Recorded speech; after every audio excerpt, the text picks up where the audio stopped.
Hey, everybody. Thank you for joining me on this episode of the Becoming Resilient podcast, where we believe that resilience is a muscle we develop, and every challenge is an opportunity to make this muscle stronger.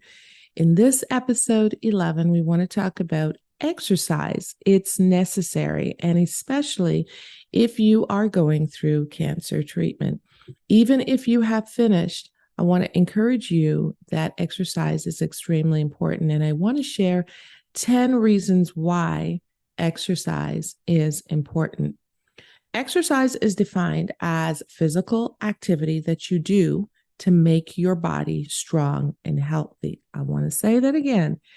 What is exercise? It is defined as physical activity that you do to make your body strong and healthy.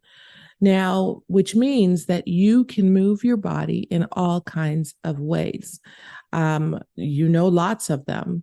And somebody said that good things come to those who sweat. Good things come to those who sweat. Somebody anonymously also quoted that the only bad workout is the one that didn't happen. Raise your hand if you have not exercised regularly. I can say that I make it a habit, I make it a goal to exercise for at least 30 minutes a day. Now, in saying that, if you have studied or looked at female hormones as a woman, depending on where you are at your age, you may not need a complete 30 minutes. You may need 15 to 20. But the goal is to move your body. And I really understood the importance of it even when I wasn't feeling well, even while I was going through chemotherapy. I want to share with you some of the benefits of exercise.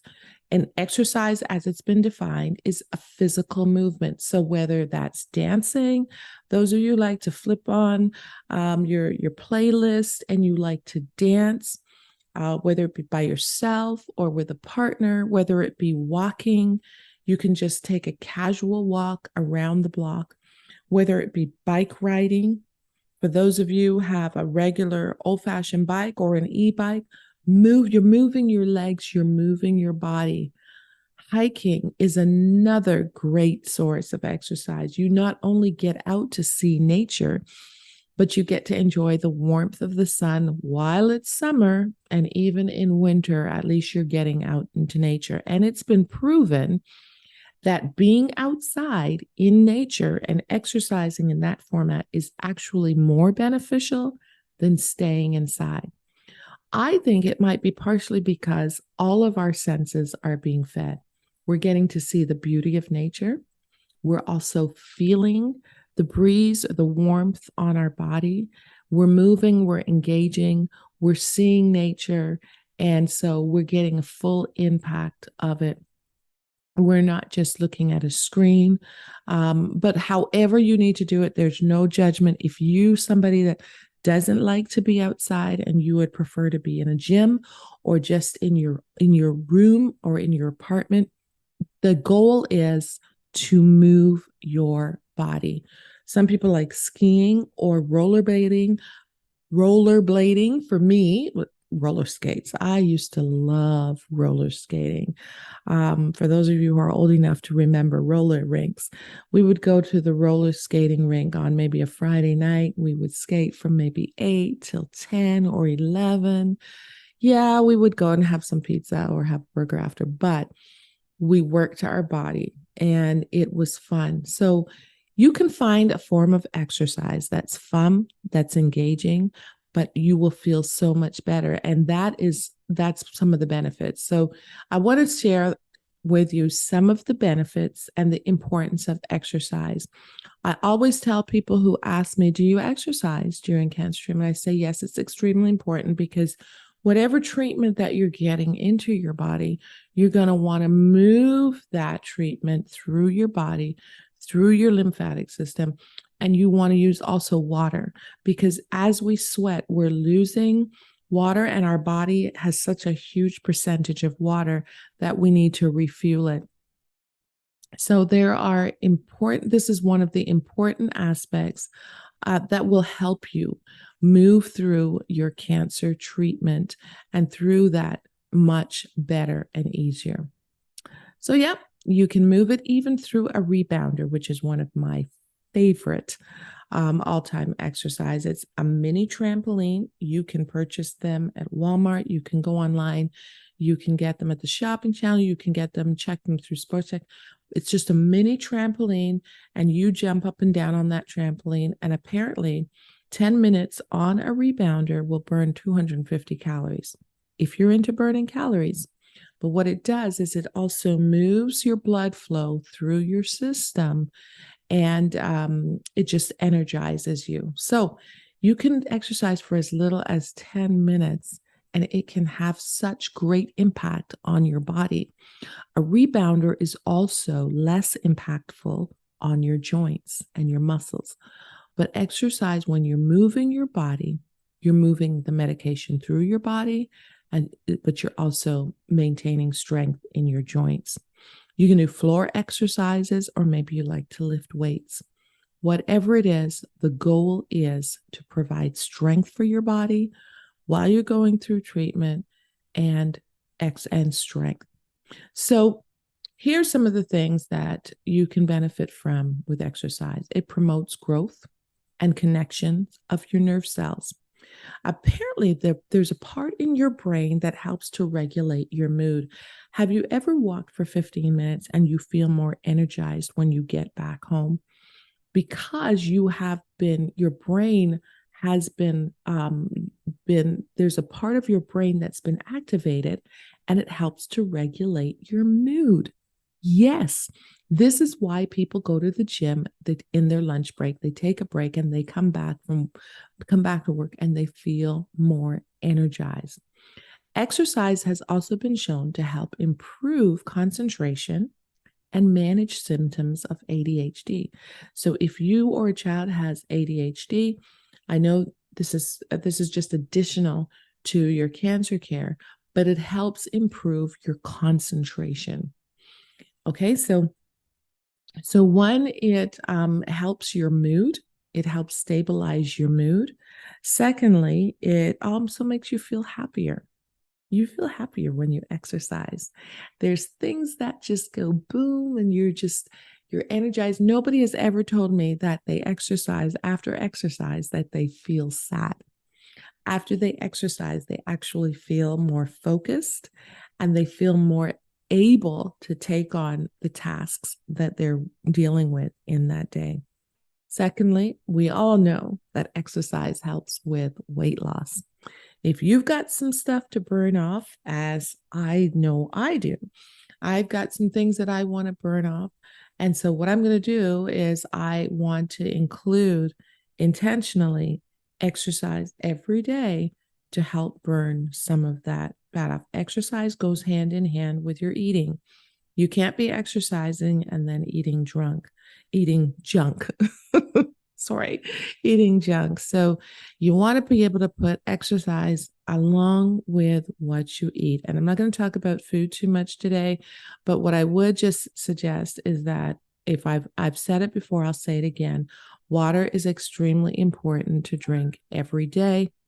It's important to drink at least 8 glasses of water a day, because our body is made up of water. And when you are going through treatment, this is the one liquid that you need to fuel to flush the toxins out of your system after you've had treatment. And also, it will also help to energize you.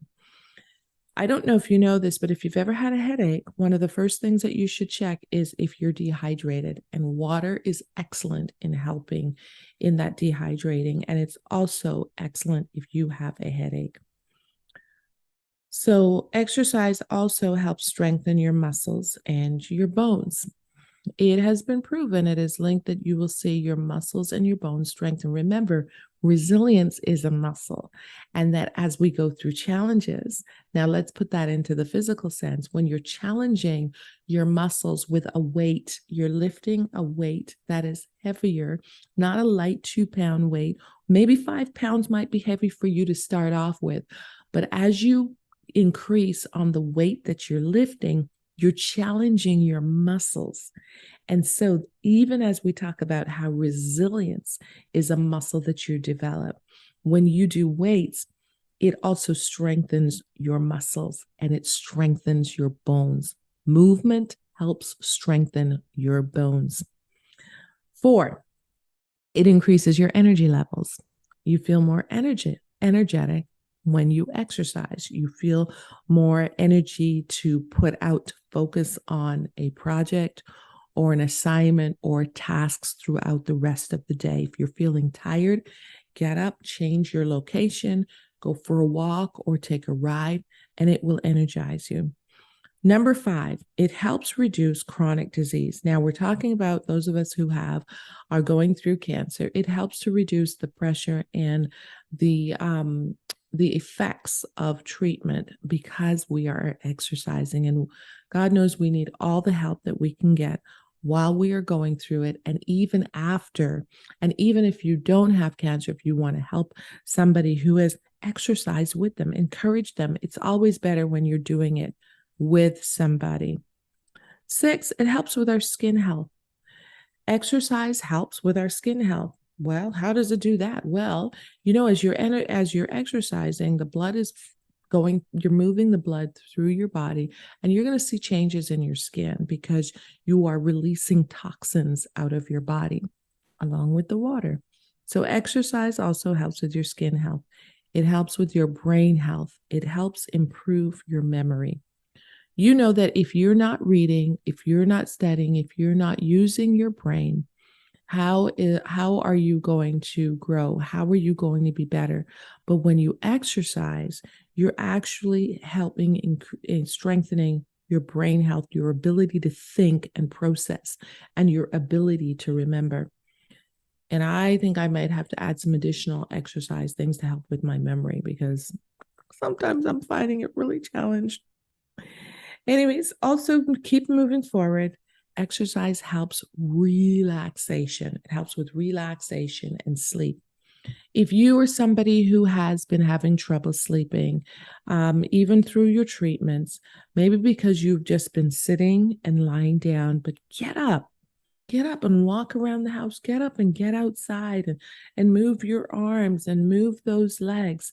And as you're able to challenge your body to be resilient, challenge your body to do some exercise. I promise you, when you lay your head down on that pillow, you will sleep better.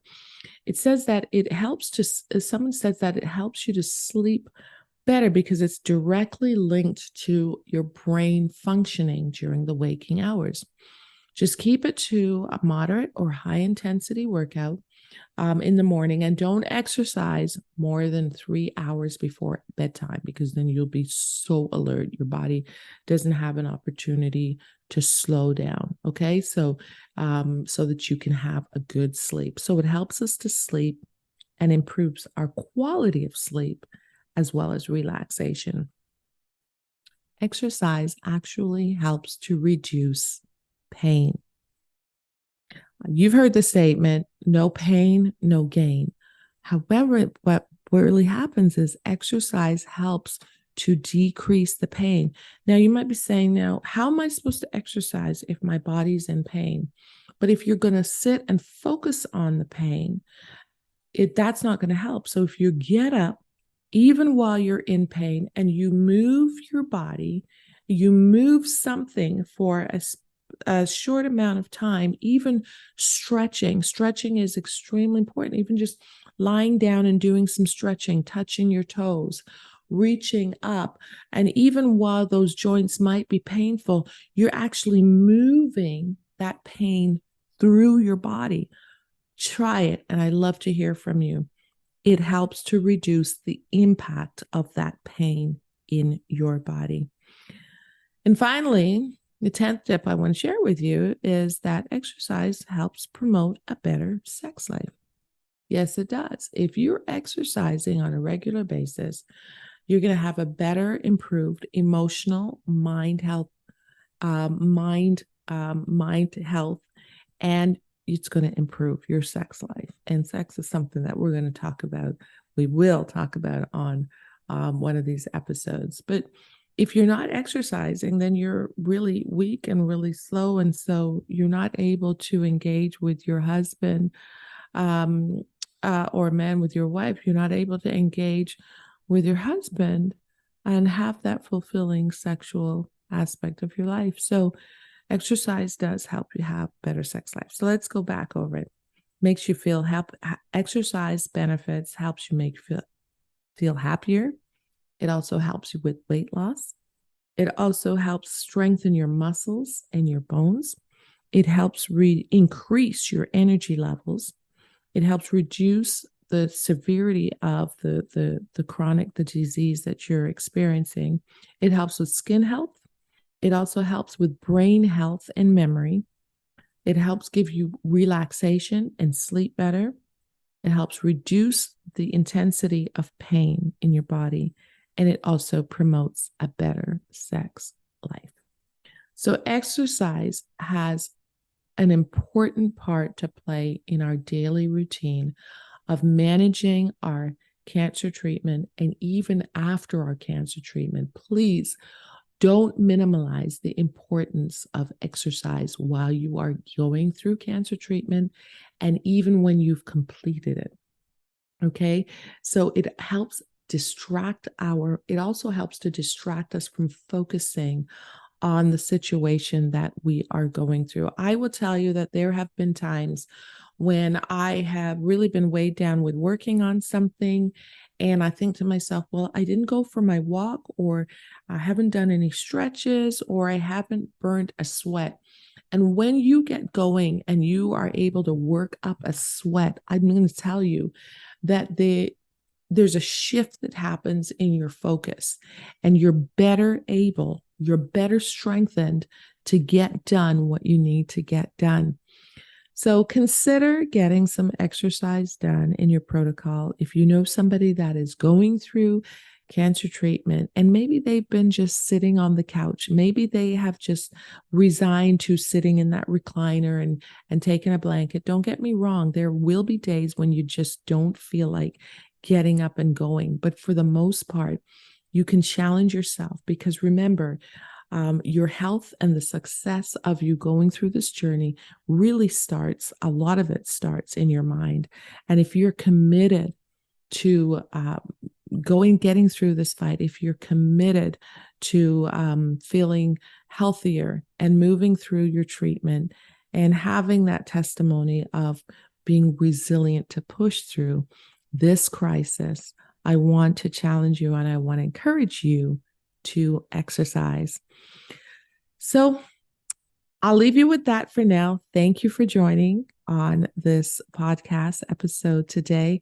And I hope that it has been encouraging, uplifting, and please feel free to share it with somebody. Please feel free to like it. Please subscribe. If this is your first time joining, I'm presenting the Becoming Resilient podcast on a bi-weekly basis.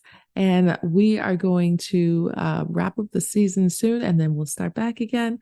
But I want to thank you for joining me. And if you have not received any of my product, you are very able and very well invited to get a copy of my CD, Draw Me Nearer, or a copy of my book, Stronger Resilience, where life stories that will encourage your heart, build your spirit, your mind, and your body. You can get a copy of that. Stronger Resilience or Draw Me Near are available. So please leave a comment, send me a DM, or send me an email if there's a topic or an aspect, conversation that you want to have around cancer or around life. I will be having an interview with a couple of very special individuals who are going to give me their response towards becoming resilient. So have a great day. Whatever you're doing, stay safe, and thanks for joining.